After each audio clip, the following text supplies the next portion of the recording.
এই যে চেহারাটাকে আপনারা যে বারবার করে দাড়ি যারা কেটে কেটে ফেলছেন, দাড়িও বড় জিদ্দি। তুই কত কাটবি কাট, দুদিন পর ফের গজাবে। যত কাটবি তত গজাবে। মানুষ বলে বেশি বেশি করে খুর যদি ঠেকায় তো বেশি গজায় না। দাড়িও বহুত জিদ্দি।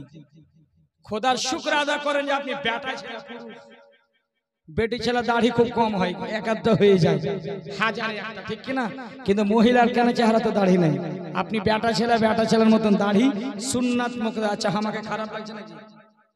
আর হালকা দাড়ি আছে, বয়স 40 পার হাল, বুঝতে পারলে? কিন্তু তার গালে এক খান্ডা পাকেনি, আর শর্ট করে বুড়াও হবো না, দেখতে মনেই লাগবে, বুঝতে পারলেন? ব্যারেলি শরীফে 17 বছর থাকলাম আলহামদুলিল্লাহ। তো ব্যারেলি শরীফে যে গুণ আছে কিনা, তো ওখান থেকে আসার পর এখানে ভালো লাগে না।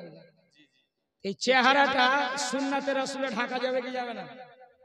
আপনারাই ফয়সালা করেন, ঢাকা যাবে কি যাবে না?